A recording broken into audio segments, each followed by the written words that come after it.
Olá a todas, todes e todos. Bem-vindos a mais um Diálogos dos Patologizantes, o podcast do movimento do Despatologiza, Movimento pela Despatologização da Vida. Hoje nós já estamos no 24º episódio. Bom, como vocês sabem, o Despatologiza, ao trabalhar com patologização, despatologização, a gente está sempre falando de drogas, principalmente das drogas consideradas, classificadas como legais. Mas, de vez em quando, a gente também se atreve e fala das classificadas como ilegais. E hoje a gente vai, de novo, falar das drogas classificadas como ilegais. Tá? Falando especificamente da política sobre drogas. Para isso, eu vou convidar uma pessoa muito especial, muito querida, né? O Francisco Neto. Acho que poucos de vocês conhecem o Francisco Neto. Mas se eu disser que ele é o Kiko Neto, todo mundo conhece. Né? Kiko, obrigada por você estar aqui. O Kiko é psicólogo, mestre em saúde pública pela Escola Nacional de Saúde Pública da Fiocruz e é secretário executivo do Programa Institucional sobre Política de Drogas, Direitos Humanos e Saúde Mental da presidência da Fiocruz. O que é bastante importante. Ele também é secretário-geral da Rede Brasileira de Redução de Danos e Direitos Humanos, REDUC. Conselheiro titular do Conselho Nacional de Política sobre Drogas, o CONAD, e do Conselho Estadual de Política de Drogas do Rio de Janeiro. Eu não vou conseguir ler essa sigla, Kiko, CEPOPD, não sei como seria. Representando o Conselho Regional de Psicologia do Rio de Janeiro. É membro também da Comissão de Saúde Mental, Álcool e Outras Drogas do Conselho Nacional de Direitos Humanos, o CNDH, também representando a Fiocruz, e é conselheiro do Comitê de ONGs sobre drogas na ONU, em Nova York, representando a REDUC. O Kiko é uma pessoa, além de um amigo muito querido, agradeço a sua generosidade de estar aqui com a gente, é um militante bastante experiente na questão de política de drogas, tem uma grande atuação, uma grande experiência, e hoje ele se dispôs a estar aqui com a gente conversando um pouco sobre isso. Né? E o título do nosso podcast hoje é Novos Ventos na Política Internacional sobre Drogas. Kiko, eu vou começar pedindo para você contar por que precisa de política de drogas? Né? Elas não são ilegais? Por que precisa ter uma política para tratar de algo ilegal? E por que é uma política internacional? Como é que o Brasil, a política nacional se enquadra na internacional?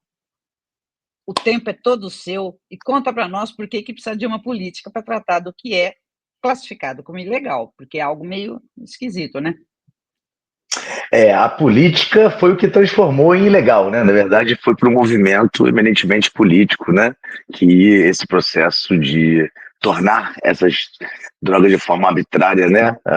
Ilegais foi iniciado, né? Bom, antes de tudo, agradecer muito a você, Cida, aqui pelo convite. Um enorme prazer estar aqui nesse podcast do Despatologiza, né? Que tem feito aí uma atuação muito importante, né? E acompanho, né?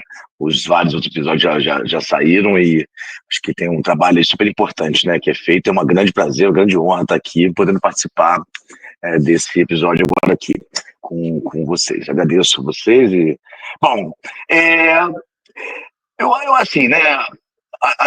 A questão das drogas, no sentido como fenômeno, né, do uso de substâncias, né, ele é um fenômeno humano, né, e é isso, a humanidade sempre fez uso de substâncias que alteravam, né, a consciência, alteravam ali a forma como ela experimentava a realidade, vamos dizer assim, né. E em determinado momento, né, bem recentemente, ali na virada do século XIX para o século XX, começou a haver um movimento em função de motivos políticos, né. Então, em função, na verdade, de a conjunturas geopolíticas, né, que estavam acontecendo naquele momento, né, você teve tentativa e o êxito, né, em determinar que determinadas drogas não deveriam ter livre circulação, não deveriam poder ser produzidas, né, comercializadas e utilizadas, né? E para não me alongar muito nisso, isso foi um processo que começa ali com a questão do ópio, né, num certo sentido, depois perpassa a questão do álcool ali, né, nos Estados Unidos, quando teve aquele década, né, de proibição do álcool, e depois culmina num processo já ali com a ONU, nos tratados internacionais, no pós-guerra, na pós-segunda guerra, né, que foram tratados vinculantes, ou seja, que todos os países que assinavam eram obrigados a seguir, e são os tratados de 61, 71 e 88, né, são três tratados complementares, num certo sentido, né, e que determinam que é necessário que determinadas substâncias, né, a lista dessas substâncias é atualizada periodicamente, mas que determinadas substâncias devem ser proibidas, né, o controle delas para que elas não sejam nem produzidas, nem comercializadas, nem utilizadas. Então você tem, por um lado, o controle de oferta, né, que seria a ideia de você não ter a produção e o comércio de substâncias, e o controle de demanda, né, que seria então a parte do consumo, né? Então você também criar mecanismos de reprimir, né, controlar o consumo, diminuir o consumo de substâncias, né? E isso é o que a gente chama do regime proibicionista, né? É o que a gente hoje em dia vive aqui. Pois não? Oi, Kiko. Kiko, Pois não. deixa eu fazer uma pergunta. Além das questões geopolíticas, até onde tem também a questão financeira? Porque lucra-se muito ao tornar ilegal. Mais do que se fosse legalizado, não? Acho que é uma questão também para você depois falar, mas desculpa ter te interrompido, continua aí. Não, sem dúvida, né? Acho que essa dimensão econômica aí é fundamental, né?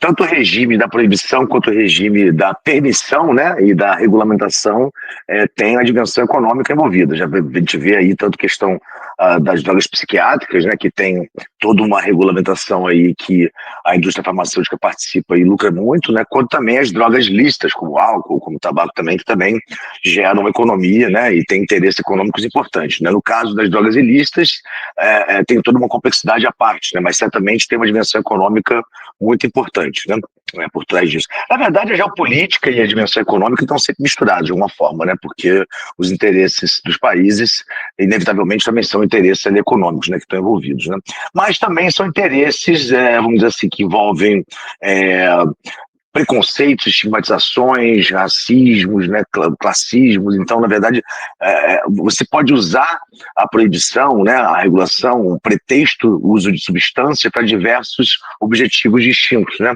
alguns ditos, né, e alguns não ditos, né. Mas, assim, terminando esse primeiro apanhado, né, sobre como é que se dá essa ideia de política de drogas, né, esses tratados da ONU fizeram que os países, que foram basicamente todos os países que são da ONU, que, enfim, né, todos os países do mundo, basicamente, né, que são tem uma relevância, né? Participam de uma forma mais direta, alguns de forma mais indireta, mas estão ali no sistema ONU, né? Então, o mundo todo concordou com esses tratados, com esse regime proibicionista, né?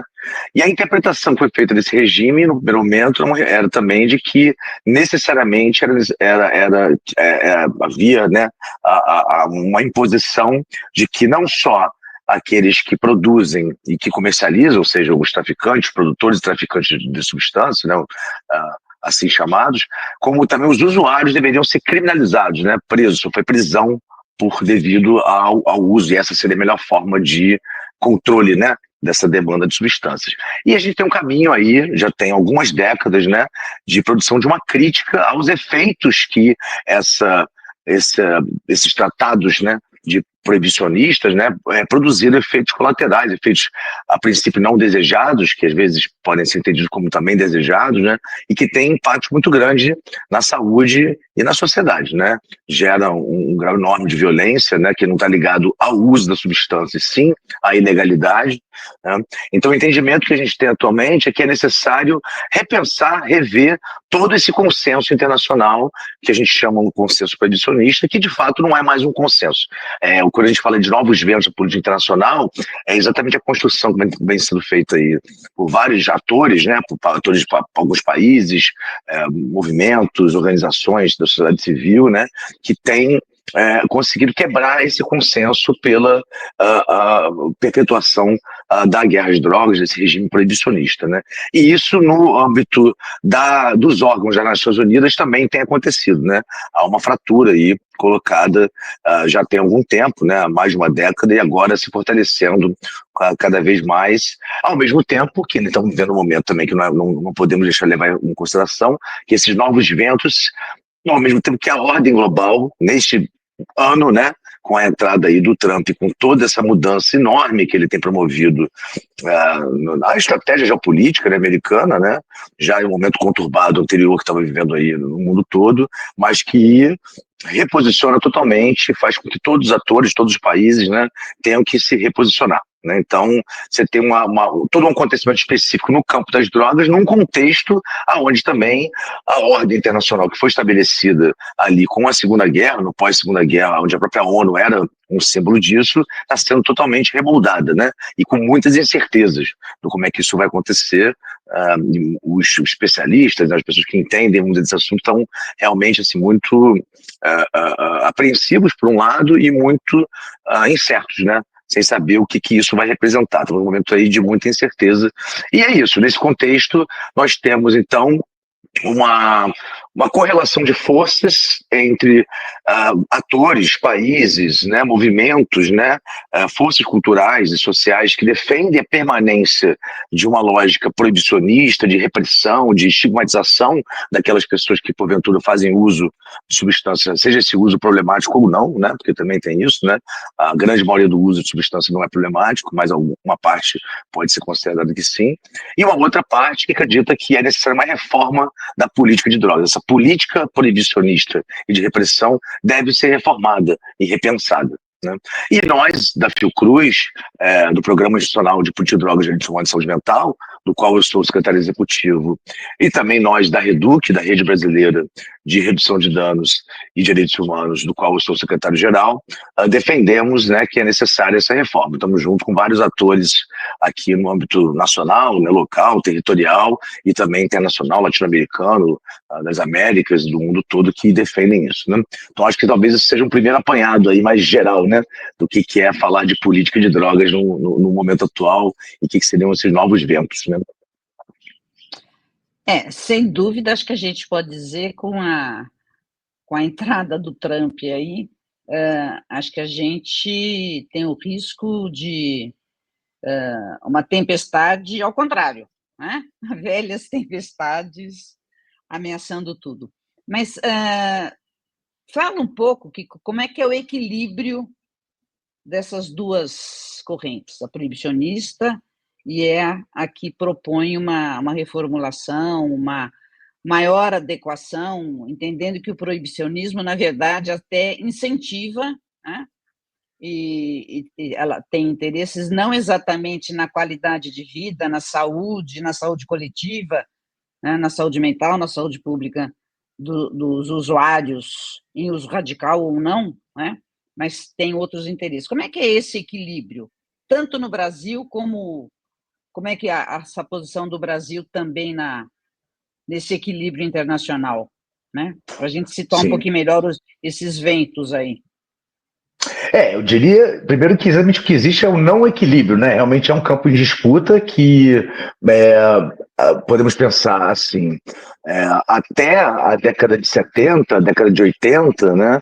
Esse campo proibicionista, esse campo que defendia a solução do fim da existência das drogas como uma possibilidade para acabar com, enfim, né, os fenômenos aí, né, de eventualmente o uso problemático de substâncias, eram basicamente hegemônicos, né? Não existiam movimentos organizados que se contrapunham a isso, né? Então, a partir da década de 80 e 90, começam e depois vão se fortalecendo ainda mais nas décadas mais recentes, esses movimentos que partem de vários setores da sociedade, né? Acadêmicos, né? De movimentos de base, de usuários de substâncias, né? Da saúde pública, da saúde coletiva, e que são vários atores que vêm entendendo assim, olha, o efeito, na verdade, dessa tentativa de proteção da saúde via proibição, via guerra às drogas, é iatrogênico. Então, essa tentativa dos tratados, em nome da saúde, em nome da proteção da saúde, fazer essa tentativa de eliminação das drogas, na prática tem um efeito iatrogênico que é mais negativo do que positivo para aquelas pessoas que sofrem na prática os efeitos dessas políticas, né? Então, esse movimento, que é o movimento pela reforma, no qual eu me coloco como parte dele, ele entende que, claro, é necessário promover políticas que defendam e promovam a saúde pública, a saúde coletiva, né? A proteção da saúde é um bem que a gente deve estar junto, defender, só que essa política não teve o efeito desejado. E, na verdade, o que ela produz é um efeito de essa política que gera uma violência, que gera conflito, que gera mortes desnecessárias por pessoas que poderiam ser prevenidas essas mortes através de várias estratégias de redução de danos e riscos, né? Ela tem, então, esse efeito negativo para a sociedade e é necessário, então, você pensar diferentes estratégias para reformar esse campo dessas políticas.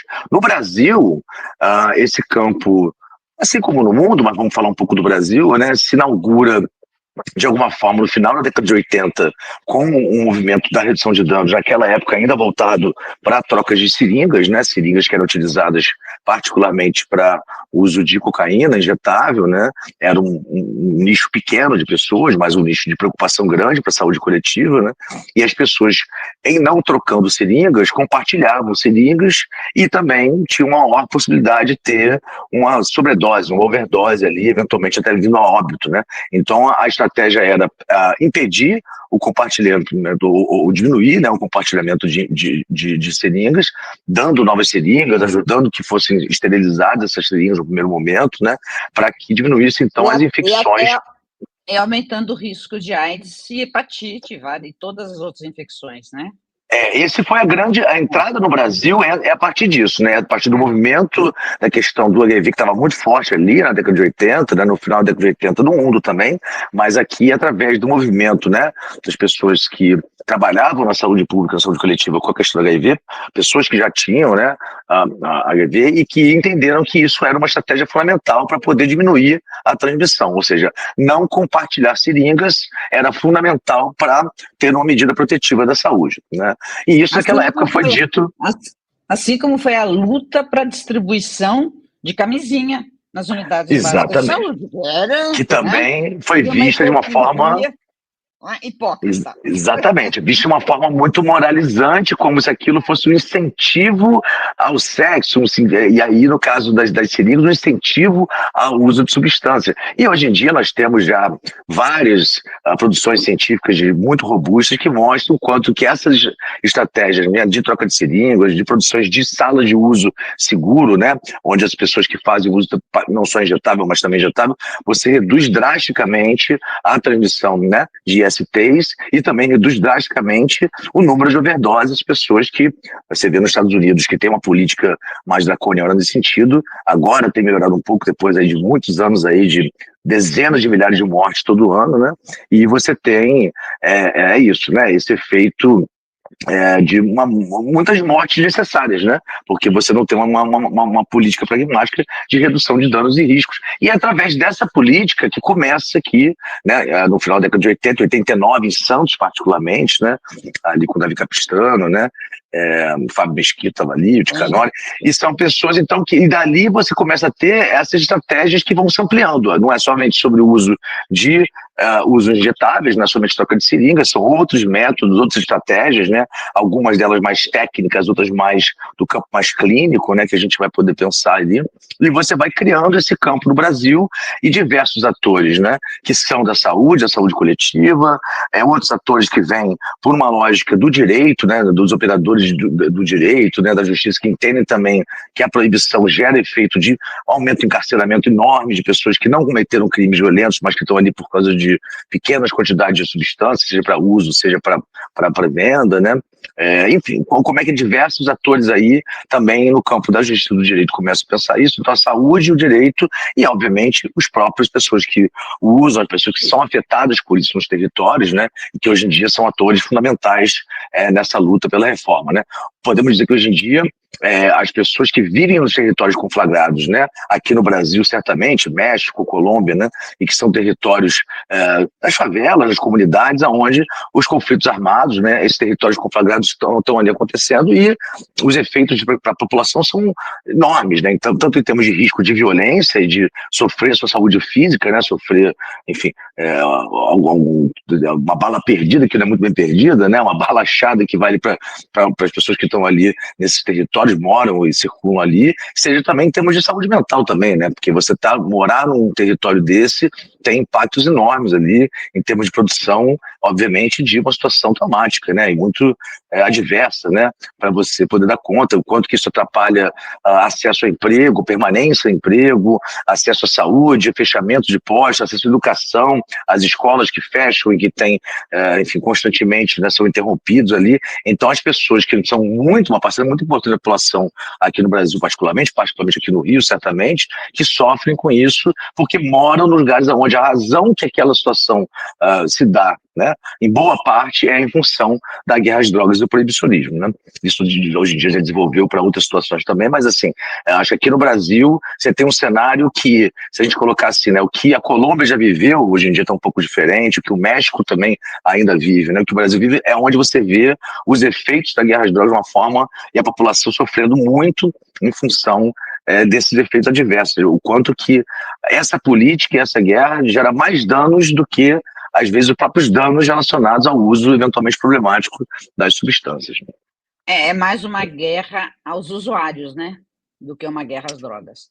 Até porque se você tem essa posição rígida, proibicionista, draconiana, você não tem políticas de acolhimento, cuidado e tratar. Né? Você não tem Exato. política de redução de danos, você não faz nada, você proíbe. Agora, você também proíbe e prende aquele que tem 3 cigarrinhos de maconha ou 5 gramas de cocaína, né? Os grandes estão a salvo, inclusive ditando as políticas proibicionistas. Acho que tem que ter claro que é um jogo extremamente complexo aí, em que o que menos importa são as pessoas, usuários e não usuários. Por exemplo, Exato. no Rio de Janeiro, os não usuários e não usuários são todos vítimas dessa guerra, não às drogas, mas a guerra aos usuários, que é para erradicar mesmo as pessoas, né? E são sempre os preto, pobre, periférico, né? São isso, tem CEP e tem cor. É mais uma faceta da guerra aos pretos, pobres e periféricos, né? Sim. Para a gente deixar uma bastante faceta, claro. Isso, e uma faceta bem importante, né? Porque é isso, eu não diria que é uma guerra somente aos usuários, certamente é uma guerra não às drogas, porque as drogas, inclusive, são inertes, né? Você, fazer uma guerra às drogas não faria muito sentido, mas são uma guerra sim a pessoas, né? Não só os usuários, certamente, né? As pessoas usuários que são estigmatizadas, criminalizadas, mas também a pessoas que eventualmente não são usuários, pelo menos não dessas drogas que foram tornadas ilícitas, né? De uma forma pouco científica, sem muitas evidências, né? Mas que não fazem uso da substância, que estão ali no meio e sofrem as consequências. Então, é uma guerra às pessoas, né? E as pessoas, de novo, que tem CEP, tem cor, né? Na sua grande maioria, pessoas que vivem nas periferias, que têm menos acesso a direitos, menos proteção, né? social, menos proteção à saúde, a vulnerabilidade das pessoas maior faz com que elas sejam mais suscetíveis a essa guerra. E, obviamente, isso se confunde com aonde elas moram, o CEP, se confunde com a questão, né, da questão da racial, e isso tudo são efeitos muito claros aí, né, dessa guerra que gera efeitos tão nocivos, né? E me parece que é importante, nesse sentido, né, Cida, marcar o quanto que se a gente não muda essa concepção, né, de a droga do mal, política protegida da droga do bem, né, ou seja, essa lógica de bem e mal que no fundo não faz muito sentido, a gente não consegue mudar essa lógica, ou seja, você tem que realmente conseguir passar da ideia de que existem usuários que são usuários, né, que precisam ser punidos, estigmatizados, né, reprimidos, e que sem isso você não teria como ter, né, uma lógica ali de ordenamento da sociedade, porque a verdade, inclusive, é que o uso de substâncias que não são as ilícitas, né, tem danos enormes, né? A gente pode ter particularmente a questão do álcool, que certamente não só no Brasil, mas no Ocidente como um todo, e no Brasil certamente também, é a substância de maior uso, maior disseminação, e que tem diversos danos associados a ele, e nem por isso nós acreditamos que a melhor política seria proibir o álcool. A tentativa disso, inclusive, já foi feita lá nos Estados Unidos, e foi quando surge aí, né, Al Capone, né, e de uma criminalidade enorme, porque a demanda pela substância continua existindo, né? Então, até aumenta, né? Aumenta, na verdade, né? Agora, e aumenta os danos, exatamente. E aí você tem, porque aí você tem, digamos assim, substâncias tornadas ilícitas e aí mais impuras, vamos dizer assim. Exatamente. Né? Sem controle. Agora, acho que a questão de biopoder, né, de geopolítica e econômica grita na cara da gente quando você vê, por exemplo, que... Pega, por exemplo, a cocaína, né? Sem entrar no mérito, sem defender, não estou, né? Mas é uma substância psicoativa na categoria dos psicoestimulantes que tem uma série enorme de reações adversas e que é ilegal e proibida.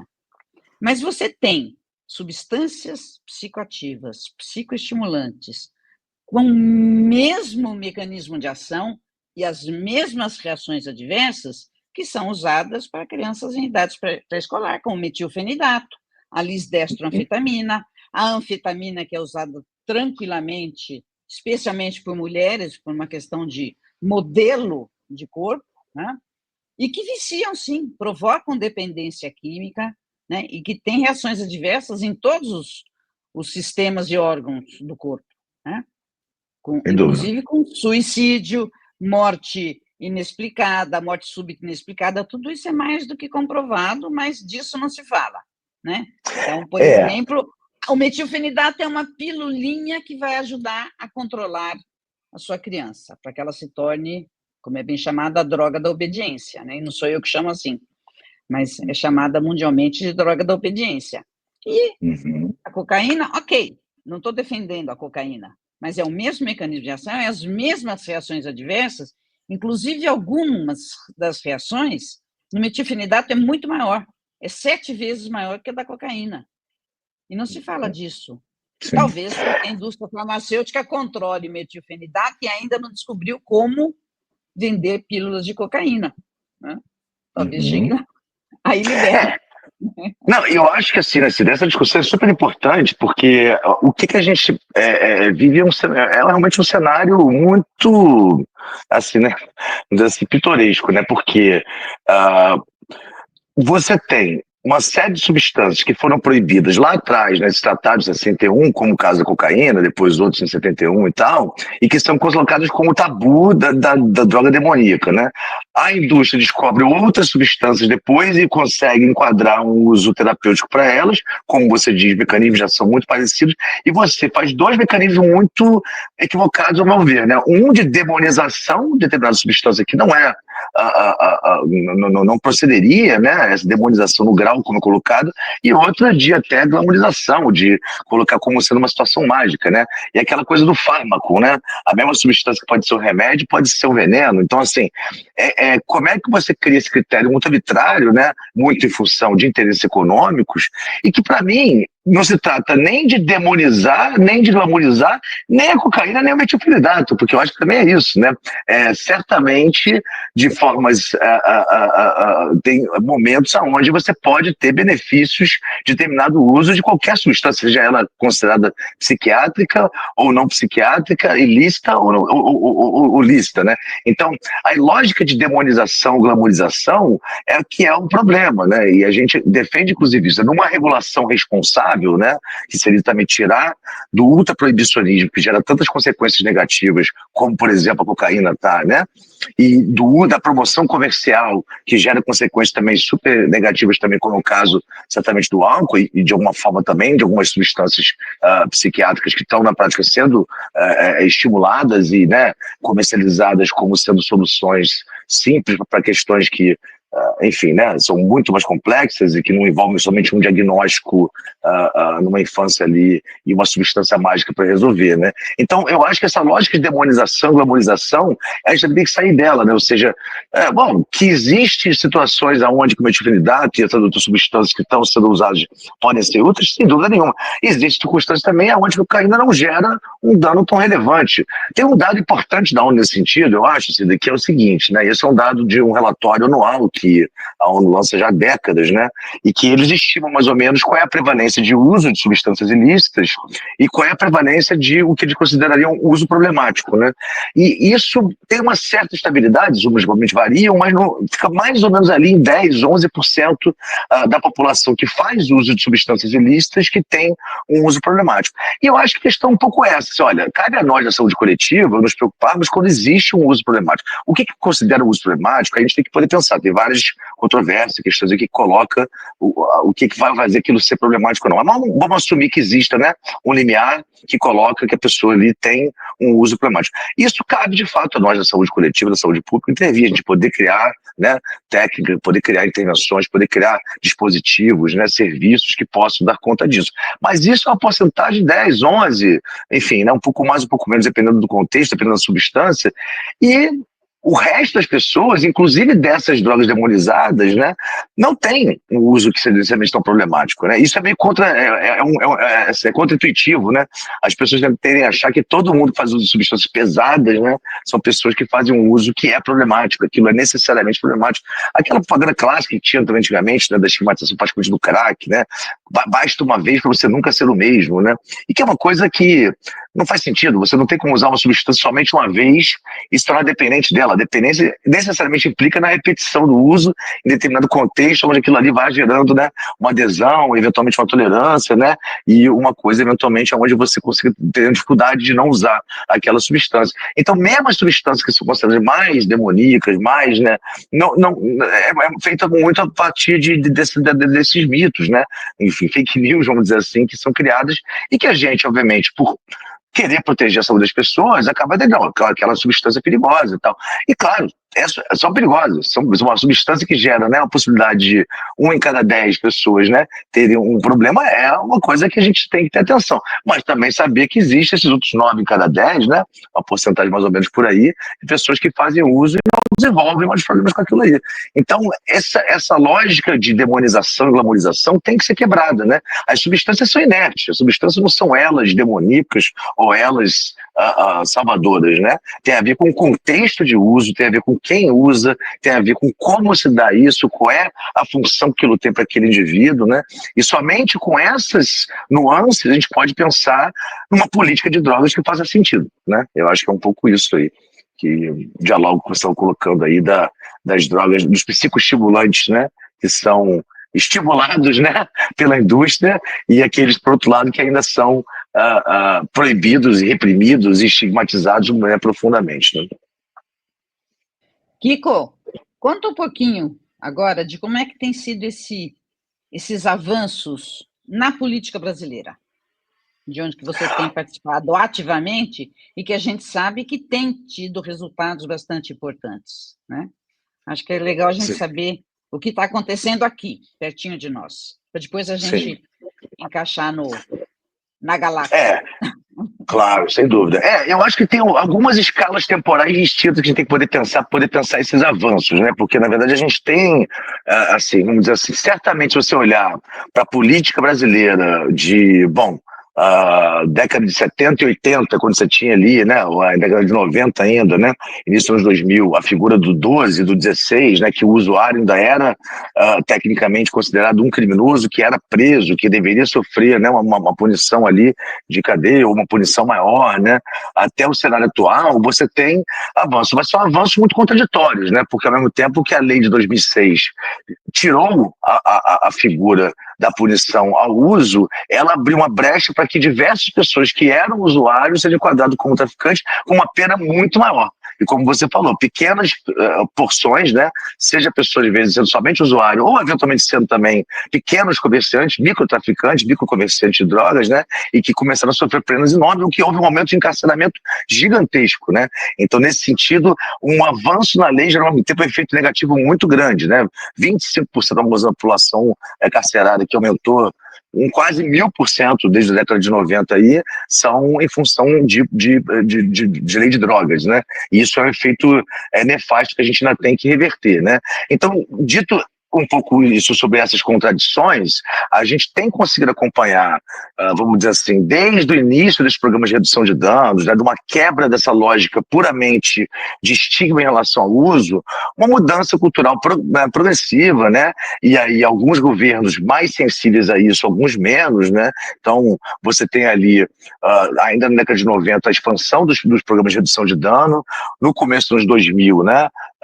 Uma expansão ainda mais forte disso. Depois você tem, numa outra contradição que foi o programa Crack é Possível Vencer, uma lógica de que parecia de estigmatizar o usuário do crack, ao mesmo tempo que um recurso muito grande que acabou sendo usado para a expansão do serviço da rede de atenção psicossocial, particularmente os CAPS-ADs, né, as unidades de acolhimento, os consultórios na rua também, na atenção básica. Então, a gente tem movimentos que na prática têm gerado, se você olha para essa história mais assim, olhando um pouco uma lente mais ampla, né, uma melhoria, né, da visão e da condição que é a forma como a gente trata o usuário, assim, vamos dizer, mudado essa lógica puramente estigmatizadora que fala quem usa droga é uma pessoa doente, uma pessoa do mal, uma pessoa degenerada, né, como se existisse aquele que não é o drogado, né, porque também tem isso, né, qual é a droga do mal, né, qual é a droga do outro, né, porque, bom, alterar a consciência, o café, né, estou aqui tomando um cafezinho, ele tem cafeína que é um estimulante também, que altera, né, o chocolate gera efeitos também de prazer, então as substâncias psicoativas estão presentes na vida quase de todos, né, mesmo aqueles que teoricamente não fazem uso de substâncias essas consideradas mais nocivas. Mas eu acho que, assim, Mas se você não tivesse essa classificação das ilícitas, e se você não tem uma política de acolhimento e redução de danos, você, por exemplo, não existiria as não comunidades antiterapêuticas. Sim. Que existem e são mantidas por essa concepção política. Né? Isso, e que sem dúvida, Cida. Está ganhando, né? Isso, e que é uma das contradições. Sem dúvida, e é uma das contradições dessa política atual brasileira, né? Porque, na verdade, a gente tem avançado, né, em alguns governos, né, no governo passado, né, do governo ali do Bolsonaro, certamente houve um retrocesso muito grande, né, e foi puramente só retrocesso. Nos outros governos que a gente tem são políticas contraditórias, né? O atual governo tem feito uma política muito contraditória nesse sentido. Há ainda um aporte muito significativo de recursos para as comunidades terapêuticas, né, e que tem, como sabemos, diversas denúncias de violações de direitos, né, diversas questões aí super complicadas, né, em relação à laboraterapia, imposição religiosa, enfim, diversas questões aí, cada uma dessas comunidades pode ter mais ou menos, né, violações, mas é um campo muito complexo aí, né, é um campo heterogêneo, mas que há muito recurso colocado e que isso não faria muito sentido em termos de política pública, né, a gente colocar recurso público em entidades privadas religiosas que não respondem nem aos critérios da saúde, não tem exatamente uma revisão dos critérios ali sanitários, não estão exatamente nenhum desses sistemas e que recebe um volume ainda neste governo grande. E, ao mesmo tempo, você tem uma tentativa de retorno, né, do investimento dos Capsadez e de toda a RAPS, que a princípio trabalha com a política de redução de danos, e não é uma política laica, é uma política inclusiva, uma política que, né, é a partir de princípios de garantia de direitos, com toda a dificuldade que está sendo, né, retomar esse processo aí, depois desse desmonte todo que foi feito no governo anterior. E também você tem na Senad, né, particularmente também, uma tentativa de pessoas que estão ali, particularmente, né, a secretária Marta Machado, que está desde o início desse governo agora, feito um trabalho que me parece, assim, dentro da realidade possível, tentando avançar e defendendo de forma clara a estratégia de redução de danos, né, defendendo o diálogo com a sociedade civil desse campo da reforma de drogas, né, e defendendo avanços importantes, né? Obviamente a gente pode fazer considerações, né, sobre limitações nesse sentido, mas é isso. Então é um governo que a gente tem atualmente, Cida, e eu estou falando desse governo pontual agora, mas também não só desse governo, essa temporalidade que a gente tem aí, né, vou botar aí de uma década, um pouco mais aí, que tem sido de muitas contradições, né, embora a minha avaliação seja de que, olhando uma figura maior, é de avanço. Agora o que a gente tem que defender é que a gente possa continuar avançando nesse sentido e certamente fazer uma migração desse financiamento público de comunidade terapêutica, que na prática não tem muito sentido, né? E que você possa, na verdade, de fato, fortalecer, né, os dispositivos que a gente sabe que, na verdade, tem ali, né, um lastro de produção ali, de garantia de direitos, de interlocução com outros setores também, que também vão para assistência social, né, e que vão, na verdade, poder produzir uma inclusão social também de forma mais ampla das pessoas, eventualmente, que são atendidas por eles, né.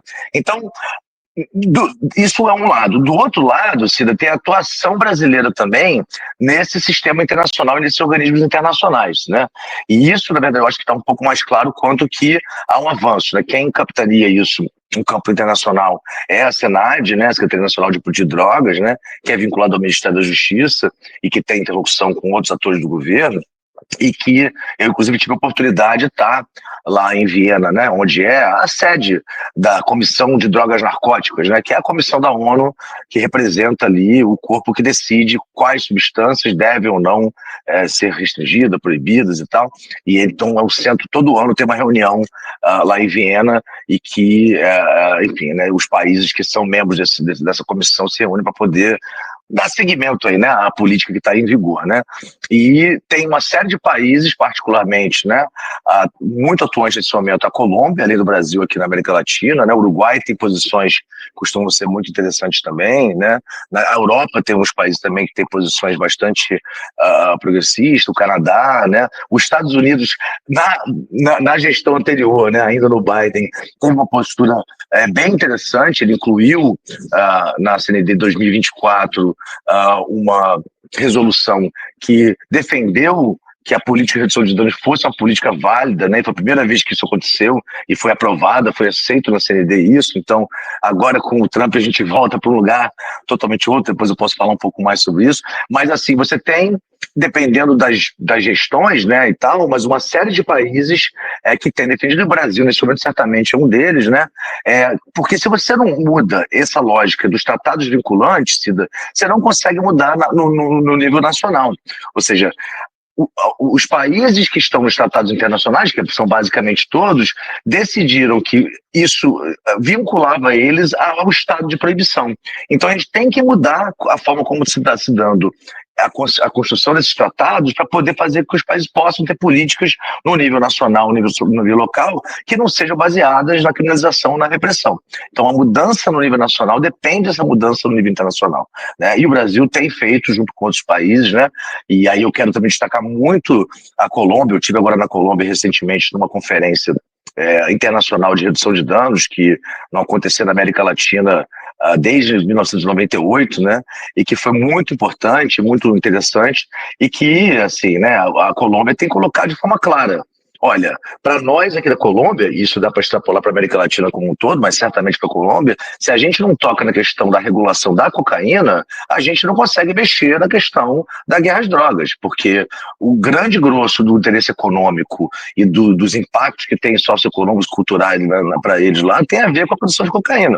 Então, enquanto a cocaína for esse commodity internacional de grande valor e que gera uma enorme pressão de criminalidade, né, dentro do país da Colômbia, você não consegue mudar isso. O Petro tem feito declarações, inclusive na Assembleia Geral da ONU, de forma muito corajosa, defendendo, olha, temos que pensar a regulação da cocaína para poder sair desse imbróglio que a gente está metido aqui.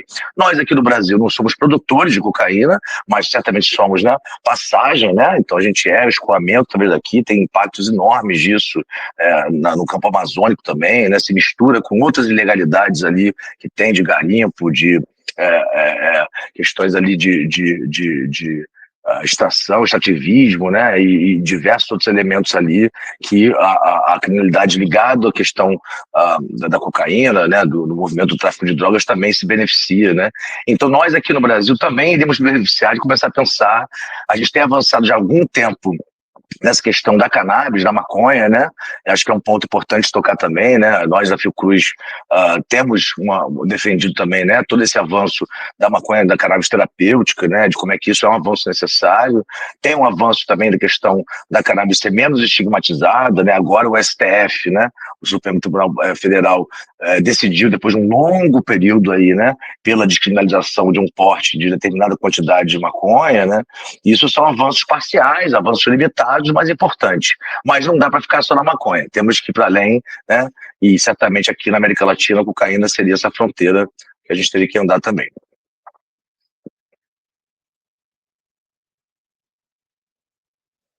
Oi. Que a Fiocruz tem um papel de destaque nesses avanços da política brasileira e, por consequência, na política internacional, né? Inclusive com a Carta de Manguinhos. Acho que seria legal você contar para a gente o que é essa Carta de Manguinhos e as repercussões que ela tem, tanto no plano nacional como no plano internacional. Porque é bem o que você colocou, né? Ou a gente avança aqui para avançar lá fora para poder avançar mais aqui, ou a gente não sai do lugar, né? E essa Carta de Manguinhos é um marco histórico, né? Sem dúvida nenhuma, Cida. A Carta de Manguinhos foi produzida num contexto ali, né? Ainda antes, né, do golpe do governo Temer, né, e depois de todo esse processo que a gente viu aí depois, né, e foi um momento muito importante. Nós já vimos um processo da Fiocruz de diálogo, né, inclusive o Denis Petucco, né, que é um pesquisador da Fiocruz atualmente, vinha participando desse processo, né, junto com outros atores, com outras pessoas, né, outros grupos da América Latina, né, e pensando que existia todo um processo de uma certa ética, uma certa estética, uma certa prática, né, da redução de danos, da redução de riscos e danos da América Latina, que era muito singular, né, em função das características, inclusive, de como é que eram os padrões de uso aqui e tudo mais. E era um debate que estava sendo já fomentado há um tempo, e a gente fez aqui na Fiocruz, né, a Fiocruz, a sede principal dela fica, né, em Manguinhos, né, ali a comunidade, né, a favela de Manguinhos fica logo ao lado da Fiocruz, e a gente territorialmente é considerado Manguinhos, né, e a gente aqui na Fiocruz fez um seminário latino-americano, né, de redução de danos com diversas pessoas dos países latino-americanos, acho que tinham pessoas de 7 países latino-americanos, e fizemos uma afirmação bem contundente, né, que nesse tempo que a gente estava vivendo, e ainda vive, né, de necessidade de radicalizar, né, a democracia, em contraponto a essa radicalização aí, né, de uma defesa de um neofascismo e tudo mais, era necessário também radicalizar a defesa do cuidado, né? E a defesa do cuidado, como está na Constituição, né? O direito à saúde, ele é universal, né? E basicamente a redução de danos é isso, né? Você garantir que a Constituição que diz todos têm o direito à saúde seja garantida, ou seja, você não pode pressupor que alguém que está numa situação e que faz um uso de substância só possa ter cuidado se ela parar com a substância, que seria a lógica da abstinência com pré-condição para o cuidado, né? Então, óbvio que a abstinência pode ser desejável, né? Isso faz parte do processo de tratamento, do processo processo clínico com cada pessoa e que tem que ser contratualizado, mas essa lógica da abstinência como pressuposto, né, e que sem ela não é possível, né, você ofertar o cuidado, é isso que a redução de danos se contrapõe. E ela defende exatamente o que está na Constituição. E a gente, basicamente, inspirado nisso, fez a Carta de Manguinhos e conseguimos ter, naquele momento, uma adesão muito grande, né, de diversas organizações do mundo todo, né, da Europa, da África, da Ásia, das Américas, né, de grandes consórcios internacionais, como o Consórcio Internacional de Política de Drogas, né, que é um ator muito relevante no campo internacional, e, obviamente, aqui dentro do país também. Né? Então, essa reverberação para fora, que também reverbera para dentro, ou seja, a Fiocruz, de uma forma, querendo participar, né, ser também mais um ator no campo, né, que vem se produzindo, que é esse campo que eu chamo da reforma de drogas, né, e que é um campo que vai juntar diversos atores aí que estão trabalhando desde redutores de danos no território, pessoas que fazem uso de drogas, pessoas que fazem uso de substâncias, né, e que também querem reivindicar, participar da produção das políticas em relação a isso, né, grupos que estão ligados a movimentos sociais, movimentos da saúde mental, né? Grupos ligados a essa questão da garantia de direitos humanos, né? Grupos que são mais ligados à questão da saúde, estrito senso também. Então, uma série de movimentos sociais, né? Movimentos que entendem a questão do racismo, movimentos, né, do campo do movimento negro que participam também e que entendem aí, né, a necessidade de colocar a questão da dimensão racial, a questão interseccional, a questão de gênero, né? Movimentos feministas também, a ENFA, né, e outros movimentos. Então, eu acho que tem uma questão aí que a gente vem defendendo, e aquela carta foi uma defesa nesse sentido, dessa interseccionalidade ampla, né, que a gente tem que defender. Essa ideia de redução de danos enquanto um conjunto amplo, né, de estratégias, de uma ética, né, inclusive a ideia de pensar que a gente possa pensar, e o Antônio Lancetti, né, que era um grande companheiro do nosso campo, né, que faleceu já faz algum tempo, e ele falava, né, reduzir danos é ampliar a vida, né, e botar nesse sentido positivo também a redução de danos, que a gente também coloca lá na carta, né, a gente defende que é necessário pensar na ampliação da vida, né, e vai exatamente uma contraposição a essa lógica, né, neofascista que a gente está vivendo, na verdade, que é uma lógica de morte, né? Então, a gente acho que foi muito bem sucedido aquele momento de produzir essa carta e temos que continuar no espírito dela, né? Passamos esse momento bem difícil aí, né? Esses anos todos aí. Estamos agora vivendo, acho que, né, é importante, né, falar dessa questão aí, dessa nova chegada aí, desse novo governo Trump com muito mais impacto, né, negativo, seja lá dentro dos Estados Unidos, mas também no mundo todo, né? E a gente tem que resistir, né? Resistir, né? E eu acho que essa defesa radical do cuidado, né, que a redução de danos faz, é fundamental nesse sentido. E é esse o espírito da Carta de Manguinhos, que acho que permanece vivo. Kiko, fala um pouquinho agora, mais profundamente, sobre as consequências do trumpismo. Eu acho que precisamos Sim. falar até para poder pensar em formas de enfrentamento e resistência, né? Para não Sem sermos dúvida. engolidos e enterrados. Né? Tá certo que a gente é semente, mas é melhor não ser enterrado de novo.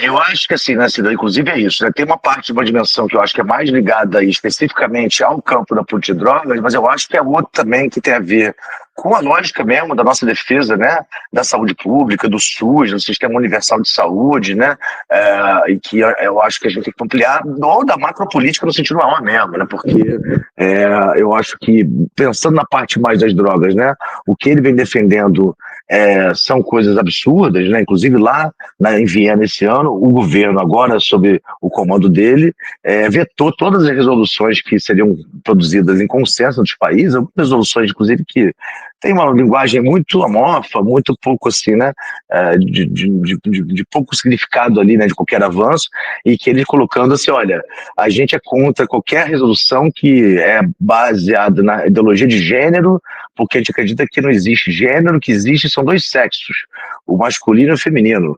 E o cara diplomata americano falando isso, com uma vergonha enorme, porque ele é um diplomata, né, mas defendendo ali essa postura esdrúxula, né, de um governo que defende esse tipo de retórica no espaço diplomático, é uma coisa completamente assim, né, estarrecedora, né? Falando que os ODS, os Objetivos de Desenvolvimento Sustentável, que foram também pactuados no âmbito global, né? Que tem problemas, tem questões, mas assim, é uma tentativa de avanço, né? Pactuado no âmbito global, não devem ser seguidos, que eles não vão seguir, porque são objetivos que vão contra os interesses nacionais americanos. Tem uma retórica aí, né? Muito regressiva, né? E que, inclusive, o Trump já fez fala, falou, olha, tem que ter pena de morte para os pequenos traficantes de fentanil nos Estados Unidos. A solução deles são sempre draconianas, é uma coisa assim, né, que são descompassadas, né, com o que você tem de melhores práticas, assim, para lidar com qualquer situação, né?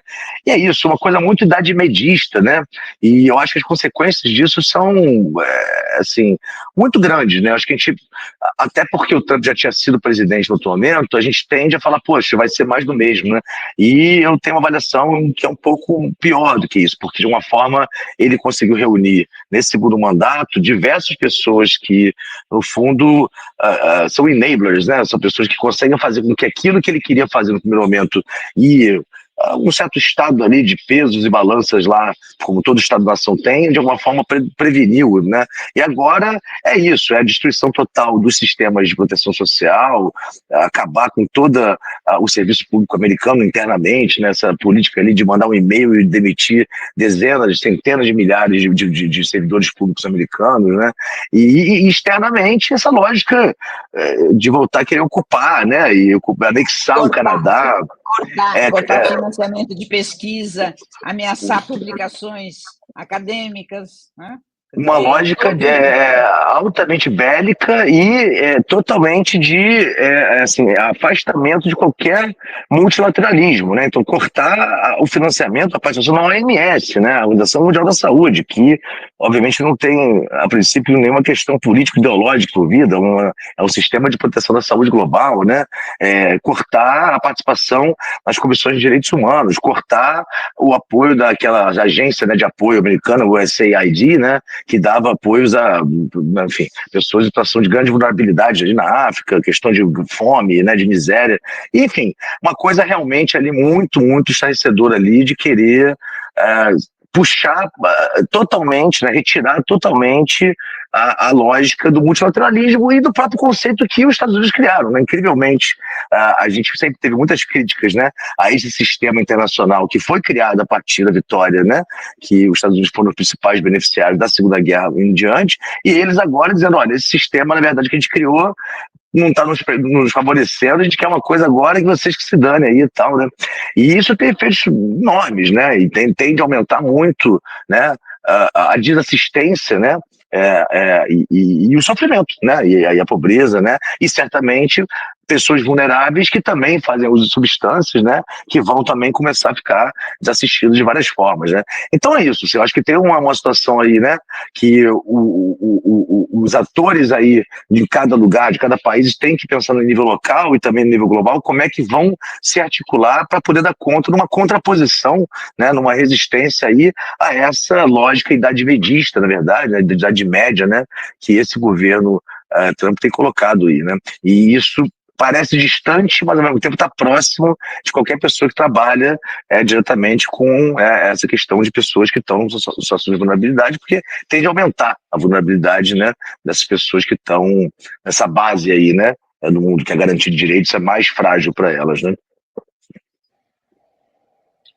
Sem dúvida é uma concepção em que essas pessoas são não humanas, né? E você desumaniza, né? São descartáveis, portanto, devem ser exterminadas, né? Eu acho que é essa a lógica mesmo. E se a gente não tem isso bem nítido para a gente, inclusive, não tem formas de enfrentamento, né? E é isso mesmo, né? São pessoas, não são nem pessoas, né?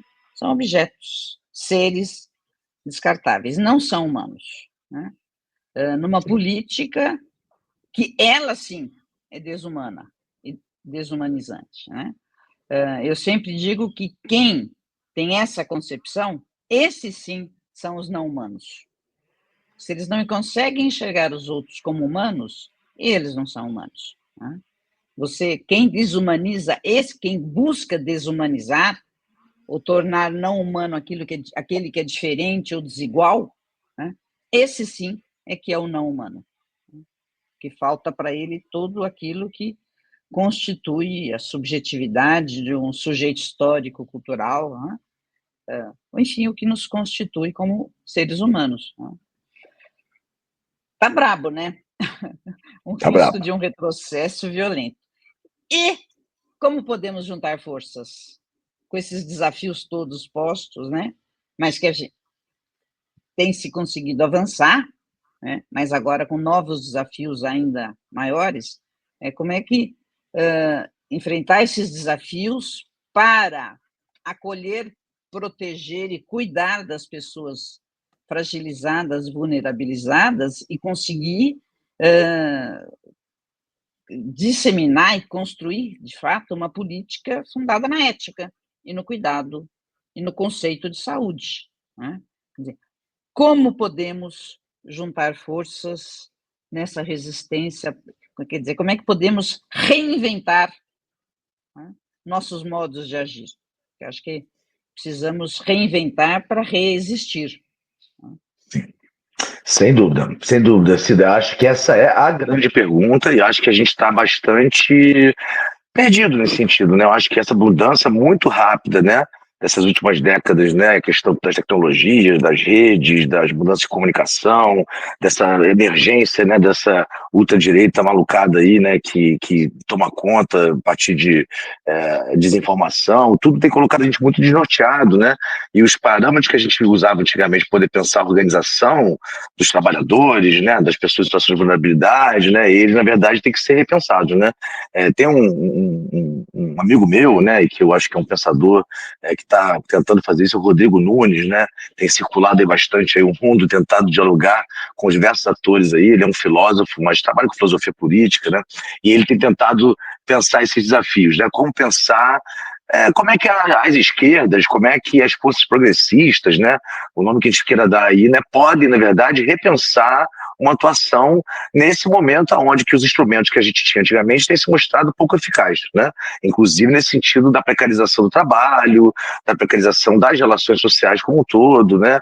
Essa questão mesmo da virtualização, agora, sem dúvida nenhuma, agora com a questão dessa fase da inteligência artificial que vai vir com uma grande chance, né, de turbulência dentro do mercado de trabalho, muitos dos trabalhos, né, que são feitos hoje em dia vão ser passíveis de serem feitos pela IA, e isso também vão ter consequências aí certamente importantes nisso. É um momento de muitas transformações, né, geopolíticas, tecnológicas, né, econômicas também, né, e que a gente vai ter que, na verdade, parar para poder pensar novas formas de resistir e de construir coletivamente, né?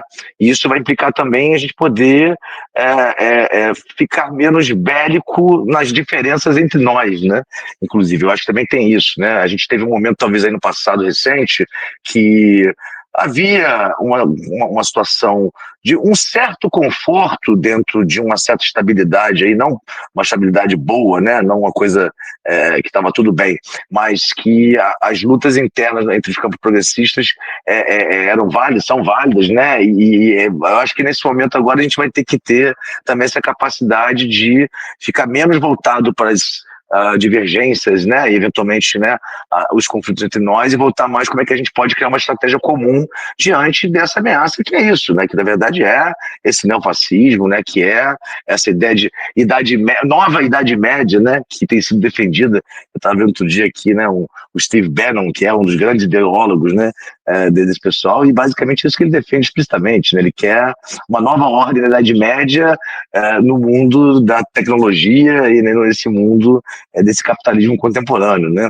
O Varoufakis, né, que é um economista grego, né, tem falado desse tecnofeudalismo, né, e como é que essas grandes forças dessas big techs, na prática, elas dominam, né, a gente está totalmente submetido a isso, né, todos os nossos dados e todas as nossas operações no cotidiano estão submetidas, nossas comunicações submetidas a quatro, cinco aí, né, grandes empresas, e a gente, na verdade, vive um feudalismo no qual somos vassalos dessas grandes, né, donos de tudo, né, ao mesmo tempo que é tudo muito tecnológico, né, e daqui a pouco vamos estar com chip. Então, eu acho que é um momento, assim, realmente muito complexo, de grande transformação, e a gente tem que poder parar para poder ouvir novas formas de encarar isso, não jogando fora, obviamente, né, o que a gente já tem de acúmulo, né, das várias teorias, de vários autores aí que a gente já participa, já usa há muito tempo, né, seja no campo marxista, seja no campo de outros autores aí que a gente tem, né, nosso campo aqui, por exemplo, da saúde mental, né, a gente tem Foucault, tem aí Deleuze, Guattari, uma série de autores aí que a gente usa, né, em diversos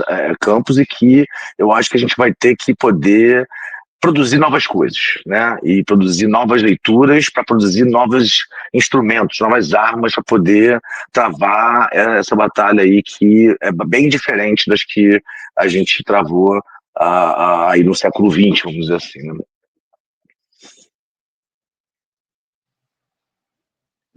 Kiko,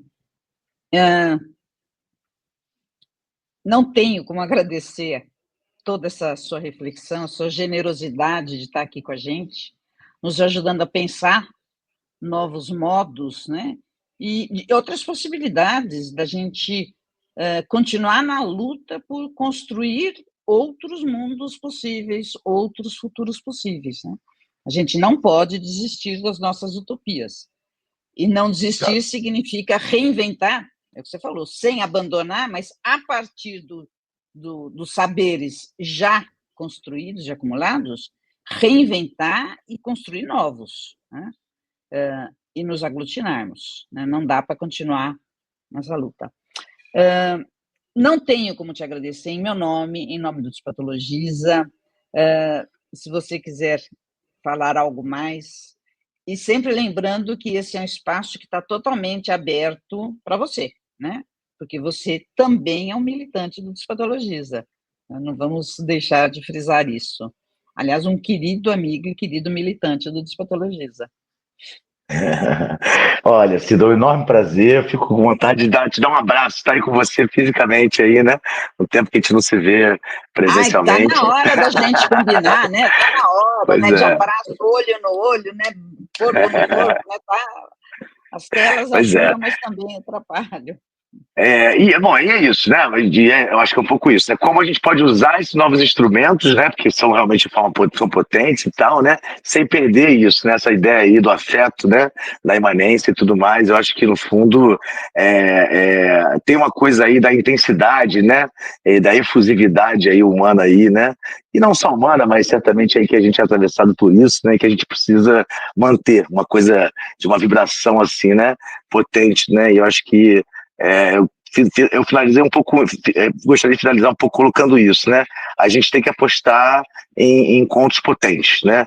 E tem muitos tipos, muitas camadas, muitas, né, formas de fazer encontros potentes. Eu acho que a potência é fundamental para a gente conseguir continuar produzindo novos mundos, né? É isso. Agradeço muito o convite e fico à disposição. Obrigada, Kiko. Obrigada. Acho que foi um encontro muito bom, realmente um encontro potente, e sigamos porque a gente continua a luta, né? Obrigada. Com certeza. Um beijo.